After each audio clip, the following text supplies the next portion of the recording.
Hello बच्चों, आज हम लोग एनसीईआरटी क्लास 6 का मैथ पढ़ेंगे। तो हम लोग आज पढ़ेंगे पहला चैप्टर नोइंग आवर नंबर्स। तो पहले हम लोग पढ़ेंगे कंपेयरिंग नंबर। जैसे कि यहाँ पे आप देख सकते हैं 92 है, 392 है, 4456 है और यहाँ पे 89,742 है। तो अब हम लोग को इसमें बताना है कि कौन बड़ा है कौन छोटा है। तो हम लोग जानते हैं कि जितना कम डिजिट होगा उतना छोटा होगा और जितना बड़ा डिजिट होगा वो बड़ा होगा। तो हम लोग देखेंगे, इसमें 2 डिजिट है 1 2, इसमें है 1 2 3, इसमें है 1 2 3 4 और इसमें 1 2 3 4 5। तो इसमें 5 डिजिट है तो ये हो जाएगा आपका बिगेस्ट, सबसे बड़ा हो जाएगा ये, क्योंकि इसमें 5 डिजिट है और इसमें 2 डिजिट है तो ये हो जाएगा स्मॉलेस्ट। अब नेक्स्ट क्वेश्चन देखेंगे हम लोग, जैसे कि ये है ना क्वेश्चन नंबर 2। इसमें आप लोग देख सकते हैं कि चारों जो है सब में 4 डिजिट है ना, 1 2 3 4 1 2 3 4 1 2 3 4 1 2 3 4। तो सब में 4 डिजिट है। तो अब कैसे पता लगाएंगे? तो हम लोग जानते हैं कि वो जैसे कि 1 2 3 4 5 6 7 8 9 में सबसे बड़ा 9 होता है। तो वही नंबर बड़ा होगा जिसमें सबसे पहले 9 होगा, है ना। तो देखिए इसमें 1 है तो ये बड़ा नहीं होगा, इसमें भी आगे में 1 है तो ये बड़ा नहीं होगा, इसमें भी 9 है और इसमें भी 9 है। तो ये दोनों नंबर में ही कोई एक बड़ा नंबर होगा, है ना, क्योंकि अगर 9 आगे में रहेगा तो 9 बड़ा हुआ। तो अब देखिए इसमें भी 9 है, इसमें भी 9 है, इससे पता नहीं चला। तो अब हम सेकंड डिजिट पे जाएंगे। ये जो है सेकंड डिजिट, इसमें है 2 और इसमें है 0 और इसमें है 2। तो बड़ा 0 है कि 2 है? 2 बड़ा है, इसलिए ये वाला नंबर जो है आपका बड़ा होगा। तो बिगेस्ट नंबर हो जाएगा ये आपका। और स्मॉलेस्ट नंबर देखेंगे, ये दोनों बिगेस्ट, ये दोनों है ना बड़ा बड़ा नंबर है। तो छोटा नंबर में क्या होगा, या तो 1 होगा या 0 होगा। तो 0 वाला नहीं है। तो अब देखिए 1 इसमें भी है 1 इसमें भी है, तो सबसे बड़ा सबसे छोटा हो गया 1। अब ये दोनों सेम है तो अब हम लोग जल्दी नहीं बता पाएंगे कि कौन छोटा है। तो सेकंड डिजिट देखेंगे, इसमें 9 है और ये इसमें भी 9 है। तो अब ये दोनों में भी 9 है तो इससे भी पता नहीं चलेगा। तब अब तीसरा डिजिट देखेंगे, इसमें 0 है इसमें 2 है। तो 2 बड़ा हो गया 0 छोटा हो गया, तो इसलिए अब सबसे छोटा हो जाएगा हम लोग का ये वाला नंबर, स्मॉलेस्ट। इसी तरह का आपको ऐसा भी क्वेश्चन पूछ सकता है, कि 4 नंबर दिया हुआ है, इससे आपको बिगेस्ट डिजिट बनाना है और स्मॉलेस्ट डिजिट बनाना है। तो हम लोग किस तरह से बनाएंगे, है ना। जैसे कि यहाँ पे हमको स्मॉलेस्ट डिजिट बनाना है, स्मॉलेस्ट 4 डिजिट नंबर, और यहाँ पे हमको बनाना है बिगेस्ट 4 डिजिट नंबर, है ना। तो स्मॉलेस्ट 4 डिजिट जो होगा छोटा से बड़ा होगा। जैसे कि सबसे छोटा है आपका, ये चारों में सबसे छोटा है 2, उसके बाद है 3, इसके बाद 5, उसके बाद 9। ये जो होगा सबसे स्मॉलेस्ट नंबर बनेगा। और इसमें जो बिगेस्ट है बड़ा से छोटा है ना, सबसे बड़ा 9 है, तब 5 है, तब 3 है और 2 है। तो ये हो गया आपका बिगेस्ट। तो अब हम लोग नेक्स्ट क्वेश्चन देखेंगे। तो दूसरा टॉपिक जो है यूज ऑफ कॉमा का यूज करने के लिए बोल रहा है ना। यूज ऑफ कॉमा सीखेंगे।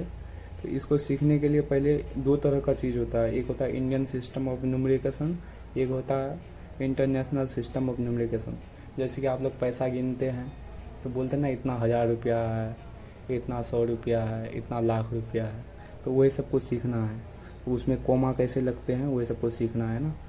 तो इंडियन सिस्टम ऑफ न्यूमरेशन में होता है कुछ इस तरह से, वंस होता है पहले, उसके बाद टेंस होता है, उसके बाद हंड्रेड होता है, उसके बाद थाउजेंड होता है, थाउजेंड्स, उसके बाद होता है 10,000,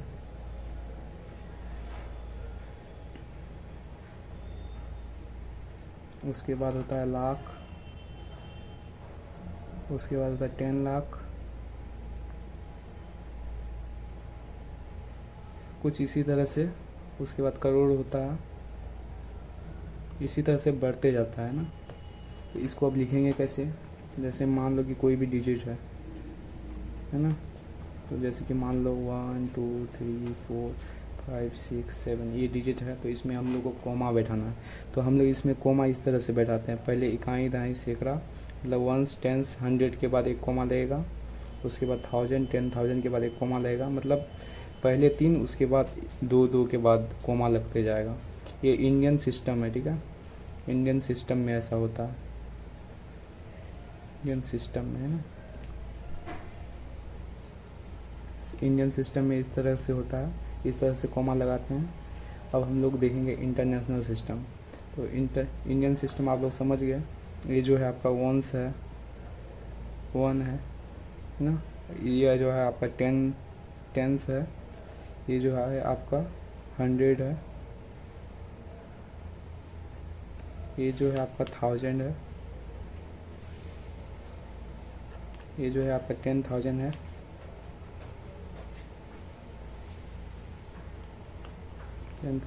ये जो है आपका लाख है, और आपका ये जो है 10 लाख है। तो हम लोग कोमा किस तरह से बैठाएंगे आप समझ गए होंगे, पहले 3 डिजिट, उसके बाद 2 डिजिट, फिर 2 डिजिट। अब हम लोग देखेंगे इंटरनेशनल सिस्टम ऑफ न्यूमरेशन। तो इंटरनेशनल सिस्टम में भी इसी तरह से होता है, पहले होता है 1 होता है, फिर टेंस होता है, तब फिर 100 होता है, फिर 1000 होता है, 1000 के बाद होता है 10,000,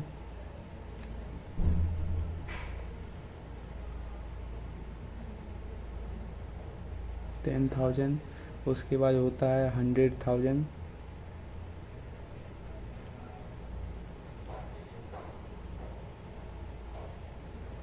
उसके बाद होता है मिलियन, उसके बाद 10 मिलियन,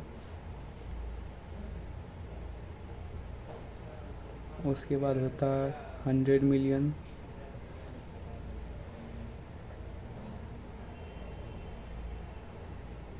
उसके बाद होता है बिलियन, इसी तरह से होते हैं ना। तो अब हम लोग सीखेंगे इसको लिखेंगे कैसे, जैसे कि मान लीजिए कि 1 2 3 4 5 7 8 9, मतलब कुछ भी हो सकता है, 0 2 5 ये है। तो इसमें किस तरह से कोमा लगाएंगे, तो इसमें कोमा लगाने के लिए क्या करना पड़ता है, 3 डिजिट के बाद लगता है, जैसे 1 10 100 के बाद लेगा, तब 1000 10,000 100,000 के बाद लेगा, मतलब 3 के बाद कोमा लगते जाएगा। ये जो है आपका यूनिट 100 है, ये जो है आपका 1000 में आता है, 1000s में आता है, ये जो है आपका क्या आ जाएगा 1 10 एंड 100, और ये जो है आपका ये आ जाएगा आपका मिलियन में, ये जो है आपका बिलियन में आ जाएगा। इसी तरह से ETC चलते जाएगा। तो इंटरनेशनल भी सीख लिए। जो नेक्स्ट जो हम लोग सीखेंगे वो है आपका प्लेस वैल्यू और फेस वैल्यू। तो प्लेस वैल्यू किसको बोलते हैं, जैसे कि मानो कितना है 299 है, ठीक है, एग्जाम्पल के तौर पे मान लो 299 है। इसमें बोलेगा आपको 2 का प्लेस वैल्यू निकालना है,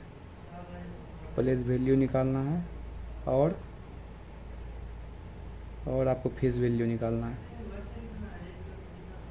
2 का बोला है तो 2 इसमें कहाँ है, 2 है ये वाला 2।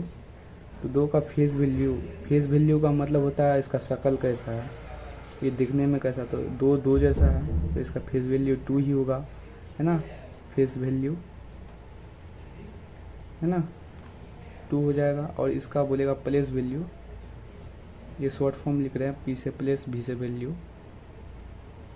तो इसका प्लेस वैल्यू जो हो जाएगा कौन सा जगह पे है 1 10 100, मतलब 200, 100 प्लेस में है इसलिए 200, तो फेस वैल्यू हो गया 2 और प्लेस वैल्यू हो गया आपका 200। ठीक है, अब और एक क्वेश्चन देख लेते हैं। जैसे मान लीजिए कि एक क्वेश्चन है, मान लीजिए 3469, इसमें आपको बोल रहा है कि आपको 6 का फेस वैल्यू निकालना है, एंड मान लो 6 का फेस वैल्यू निकालना है और 4 का प्लेस वैल्यू निकालना है, 4 का प्लेस वैल्यू निकालना है। तो अब हम इसमें देखेंगे, पहले फेस वैल्यू निकालते हैं। तो 6 का फेस वैल्यू निकालना है, तो 6 का फेस वैल्यू ये देखने में कैसा है, 6 जैसा है, 6 है तो 6 ही फेस वैल्यू। फेस वैल्यू का मतलब होता है देखने में कैसा है, तो 6 जैसा है, तो 6 है, फेस वैल्यू हो जाएगा आपका 6। और यहाँ पे 4 का हमको प्लेस वैल्यू निकालना है ना, हम लोग देखेंगे 4 का प्लेस वैल्यू क्या होगा, प्लेस वैल्यू, तो प्लेस वैल्यू 1 10 100, 100 पे है तो 4 है तो 400 हो जाएगा प्लेस वैल्यू, आंसर है ना। ठीक, इसी तरह से आप लोग बने रहिए, ये NCERT का पूरा बुक सॉल्व कराएंगे 6 क्लास का। Thank you.